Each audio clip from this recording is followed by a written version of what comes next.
Good evening.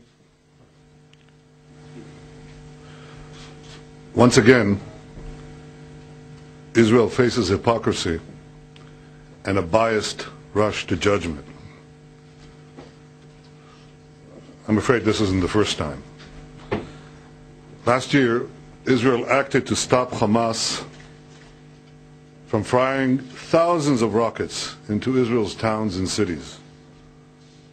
Hamas was firing on our civilians while hiding behind civilians.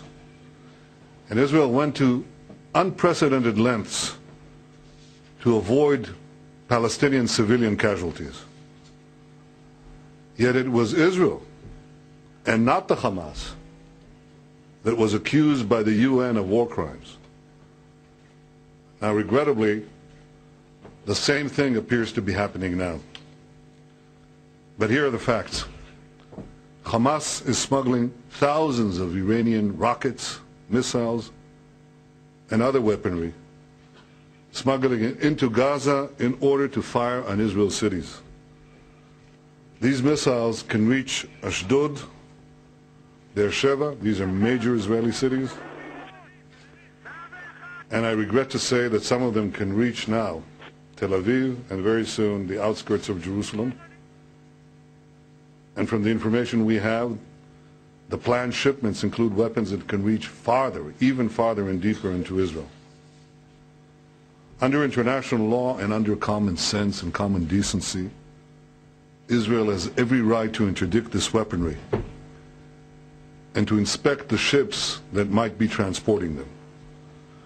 This is not a theoretical challenge or a theoretical threat. We've already interdicted vessels bound for Hezbollah and for Hamas from Iran, containing hundreds of tons of weapons. In one ship, the Frankhof, we found hundreds of tons of war material and weapons destined to Hezbollah. In another celebrated case, the Korean A, dozens of tons of weapons that were destined by Hamas or by Iran for shipment to Gaza. Israel simply cannot permit the free flow of weapons and war materials to Hamas from the sea. I would go further than that. Israel cannot permit Iran to establish a Mediterranean port a few dozen kilometers from Tel Aviv and from Jerusalem. And I'd go beyond that too. I say to the responsible leaders of all the nations, the international community cannot afford an Iranian port on the Mediterranean. 15 years ago, I cautioned about an Iranian development that has come to pass. People now recognize that danger. Today, I warn of this impending willingness to enable Iran to establish a naval port right next to Israel, right next to Europe.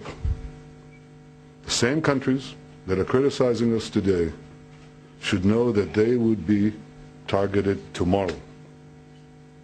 So for this and for many other reasons, we have a right to inspect cargo heading into Gaza.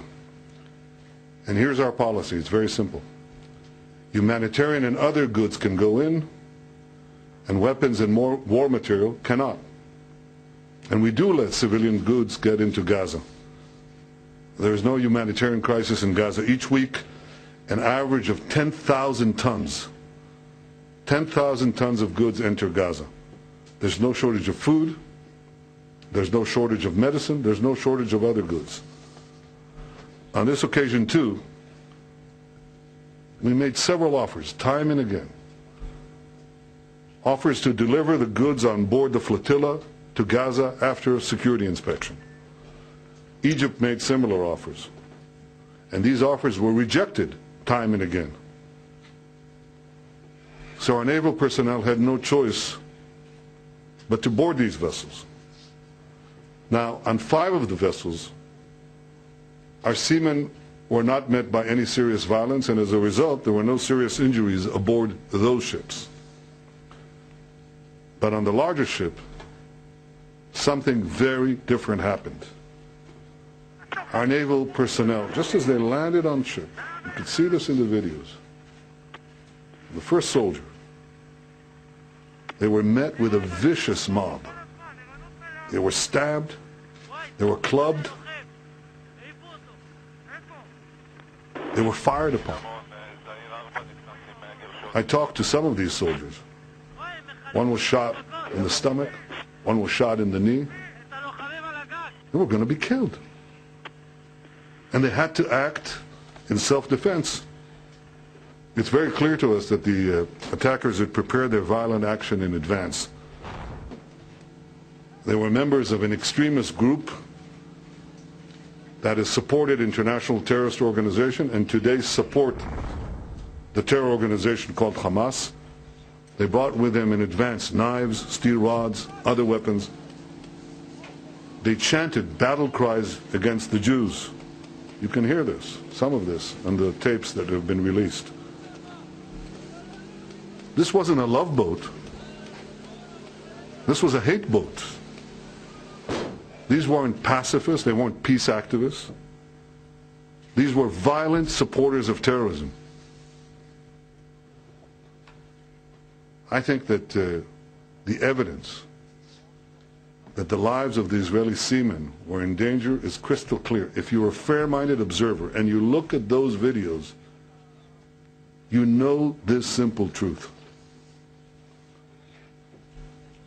But I regret to say that for many in the international community, no evidence is needed. Israel is guilty until proven guilty. Once again, Israel is told that it has a right to defend itself, but is condemned every time it exercises that right. Now you know that a right that you cannot exercise is meaningless. And you know that the way we exercise it, under these conditions of duress, under the rocketing of our cities, under the impending killing of our soldiers, you know that we exercise it in a way that is commensurate with any international standards. I spoke to the leading leaders of the world. And I say the same thing today to the international community. What would you do? How would you stop thousands of rockets that are destined to attack your cities, your civilians, your children? How would your soldiers behave under similar circumstances? I think in your hearts, you all know the truth. Israel regrets the loss of life, but we will never apologize for defending ourselves. Israel has every right to prevent deadly weapons from entering into hostile territory. And Israeli soldiers have every right to defend their lives and their country. This may sound like an impossible plea, or an impossible request, or an impossible demand, but I make it anyway. Israel should not be held to a double standard. The Jewish state has a right to defend itself just like any other state. Thank you.